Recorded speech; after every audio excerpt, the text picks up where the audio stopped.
Hello everyone, welcome back to my another mini vlog. তো এই mini ভ্লগটি হচ্ছে আজকের আগের ভ্লগের, যে আমরা বর্ধমানে সর্বমঙ্গলা মন্দিরে গিয়েছিলাম।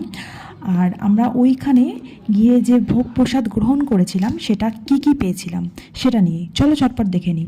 আমরা প্রথমে পেয়ে গিয়েছিলাম মায়ের একদম প্রসাদ, যেটা হচ্ছে ওই আলু আর ওই শাক যে ভাজাটা দিয়ে গেছিলো, ওটা মায়ের প্রসাদ থেকে আমাদের দিয়ে যাওয়া হয়, সবাইকেই দেওয়া হয় এটা। সেটা পাওয়ার পর দিয়ে দিয়েছিল মিষ্টি বাসন্তী পোলাও বাদাম টাদাম দিয়ে।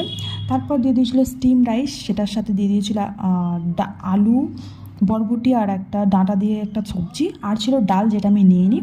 তারপর দিয়ে দিয়েছিল আর একটা সবজি, যেটা কুমড়ো, ডাঁটা আর হচ্ছে পুঁই শাক দিয়ে একটা ভেজ তরকারি, ওটাও একটা ভেজ তরকারি। তারপর দিয়ে দিয়েছিল চাটনি, পায়েস।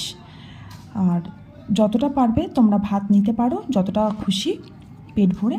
তো ভ্লগটা কেমন লাগলো অবশ্যই কমেন্টের মাধ্যমে জানিও। দেখা হচ্ছে পরে কোনো ভিডিওতে।